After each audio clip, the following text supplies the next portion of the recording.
It is the autumn season here in South Africa, February, March, April. It's our autumn season, of which some of you call the fall.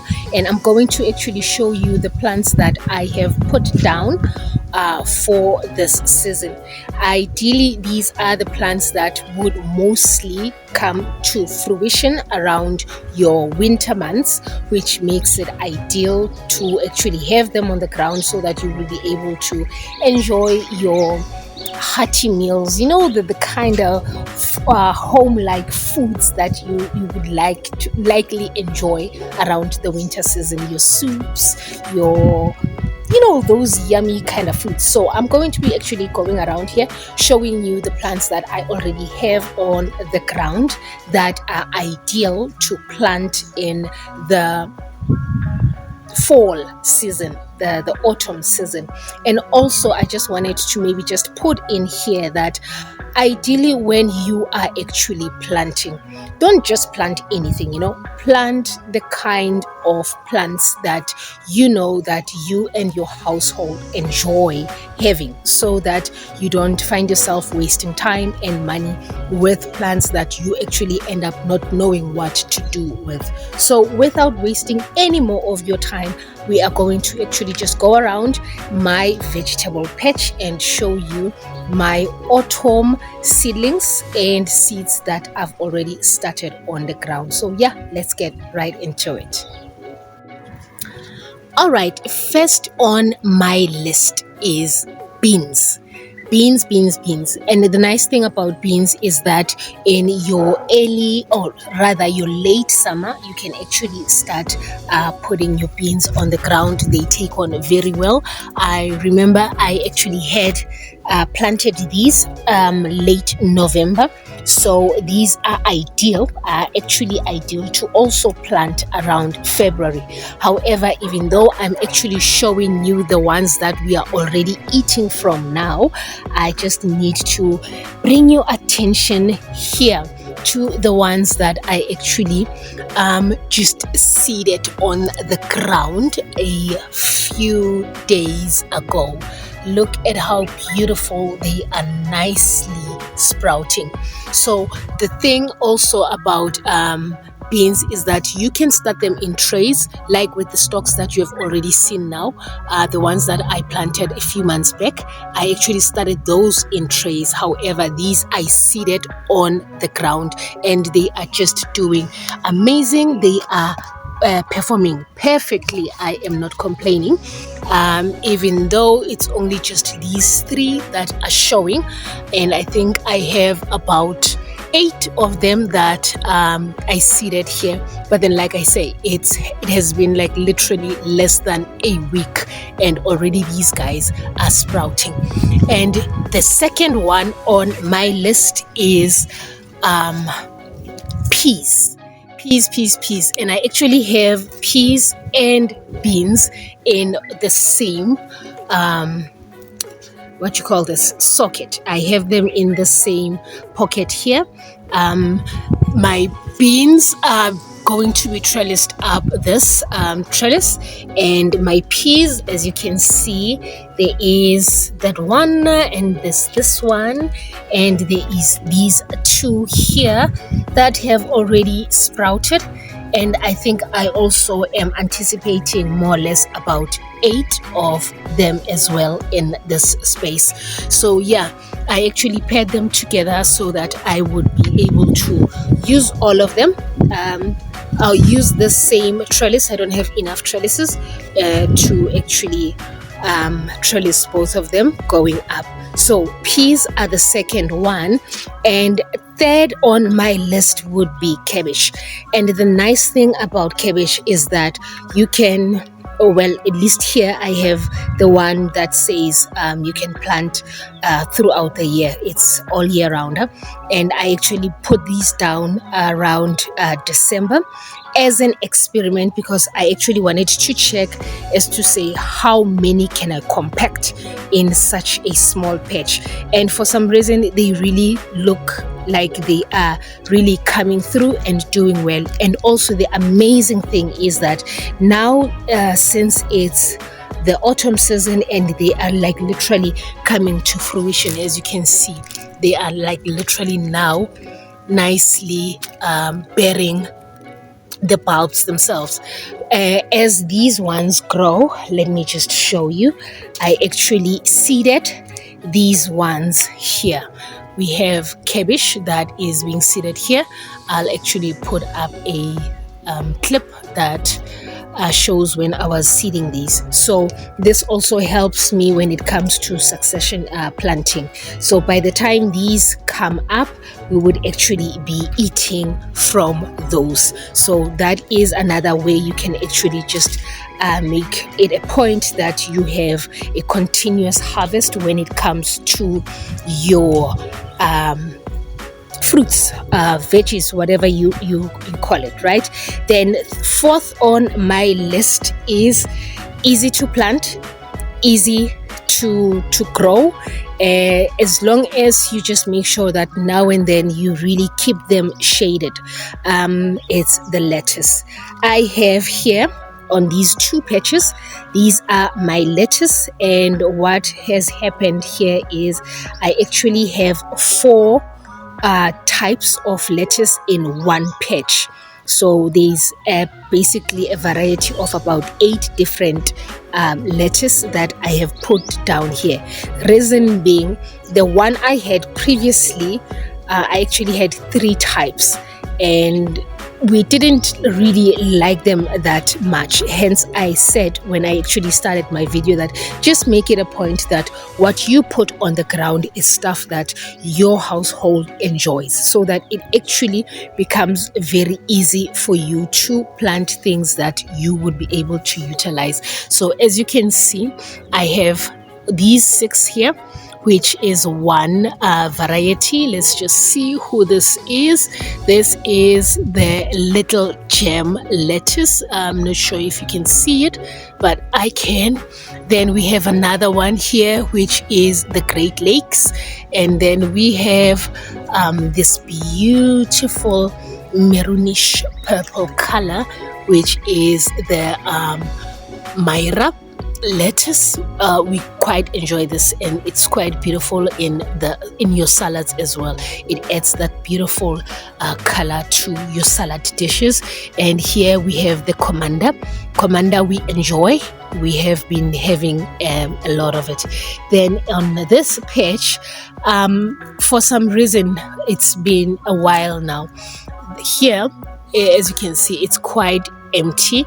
What happened, you'll see with the clip, I actually seeded the Lola Rosa on the ground, because I actually started all of my lettuce in pot plants as seedlings, and this is the only one that didn't take on.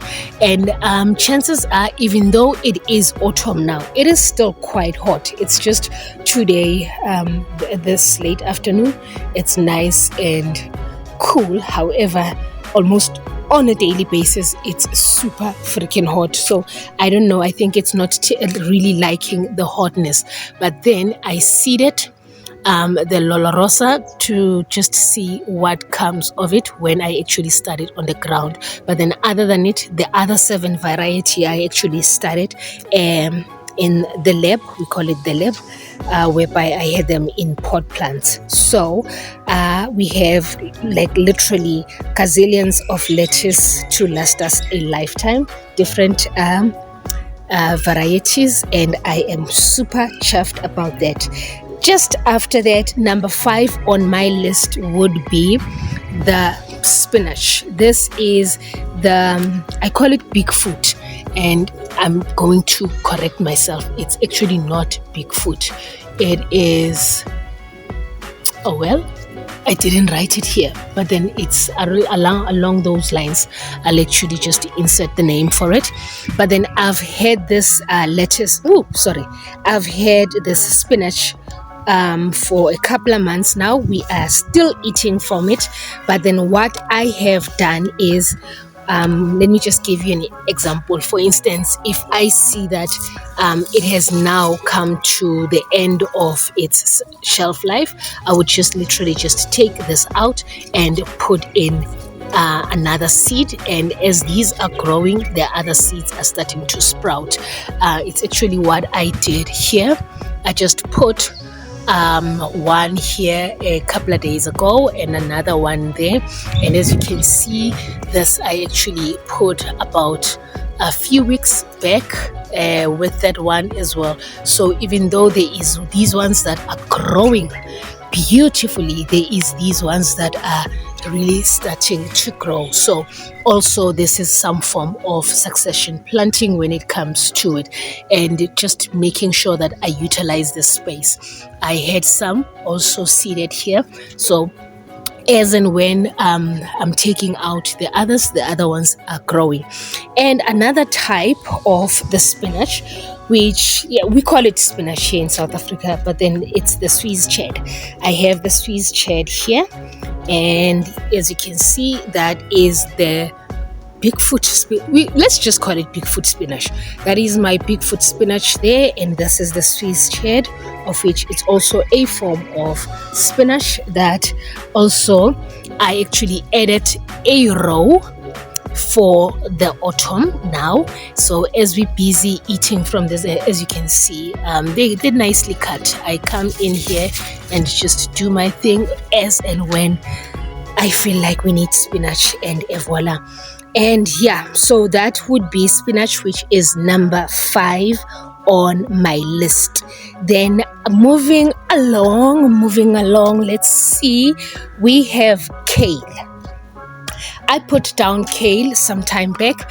Beds are doing the most when it comes to it. But then the thing is, I actually put 2 different types. It's this one, and let's see, what is this one called? Oh, it's called Varieties something.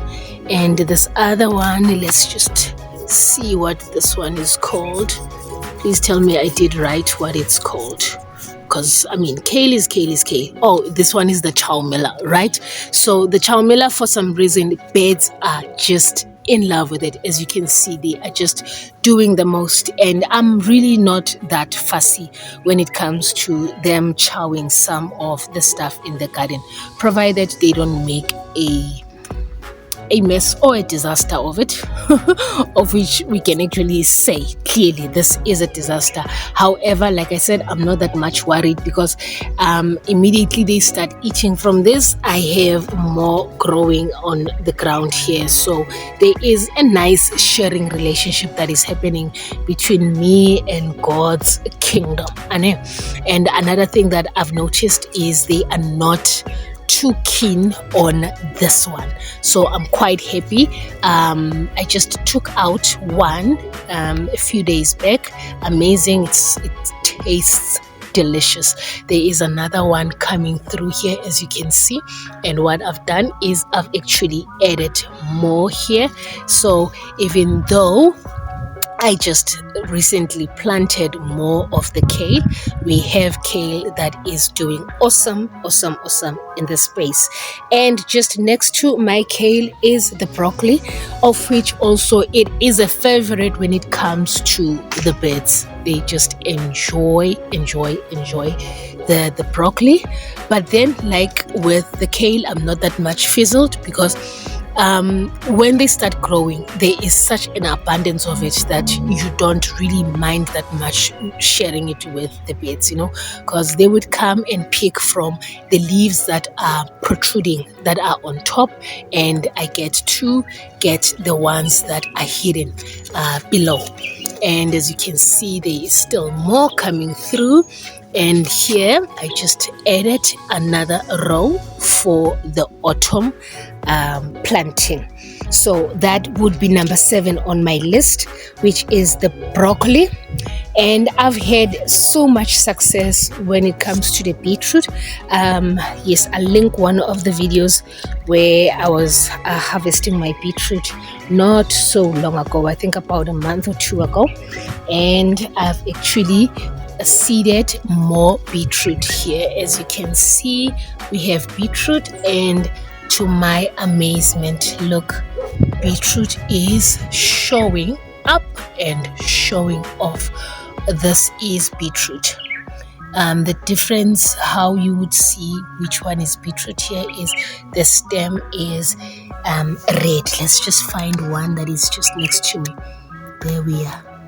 Let me just tilt it. As you can see, the stems are nice and red in color, and they are like literally coming through. So I've already put down the beetroot for our autumn season.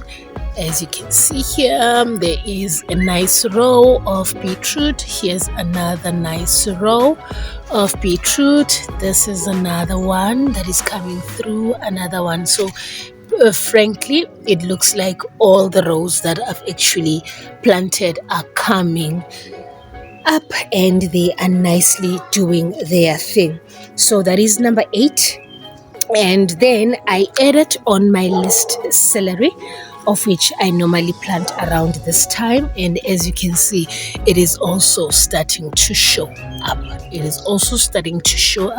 Which is such an amazing feeling.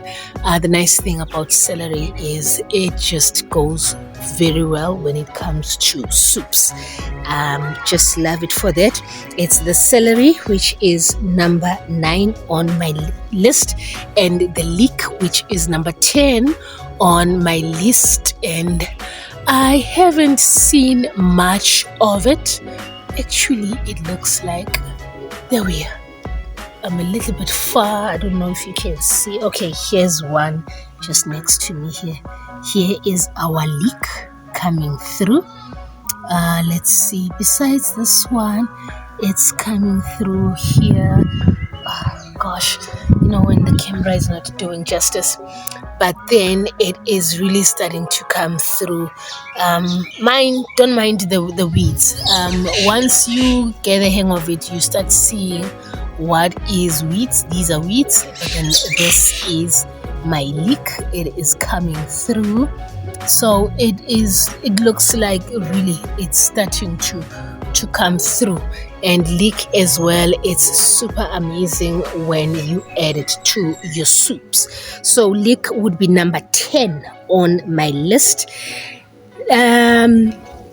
Possibly next week I would actually put up a video of me harvesting carrot from the last season. But then, however, we have carrot here. Carrot is one of those plants that really take the longest to germinate. So I have here the carrot, which is the big one, and I have the small one here. And I just planted these as well. Carrots also, they just love being sown. Like, you can sow carrots any time of the year. And yeah, so there is carrot here, the big carrot and the small carrot. That is my big carrot there, and this is my small carrot here. The small carrot is so nice and tasty, of which that makes number 11 on my list. And we have one of my favorites, which is the radish. I have radish here, of which I actually planted yesterday. It's radish here and 2 more here. It's 2 different types of radish that I put on the space here. And the radish really takes on super fast, and it's just one of those. I keep saying radish is the easiest vegetable that you can ever put on the ground. And ideally, it's honestly best if you actually start the seedlings on the ground, like with carrots and with beetroot. Even though there has been some luck with beetroot that is started in my pot plants, in my seedling trays. But then in most cases I find that when I put it on the ground itself, it becomes very, very nice and strong and big. And to give you a bonus would be this guy, onion. Well, why onion? Because it's just one of those things that we like eat like nobody's business in my household. There is onion there, there is more onion here, and I think I might have more onion there, and there is some spring onion also that I have on the pot plant. And did I say bonus with my onion? Actually, bonus would be the parsnip. Parsnip is more like almost like your carrot, but then it is amazing for soups. So I actually have it here as well. So you got two bonus plants that you can actually enjoy when it comes to putting down your seedlings for the autumn season. I hope this video gave you some value and you get to plant and enjoy homegrown foods from the comfort of your background. Is it background or back house? That. Cheers.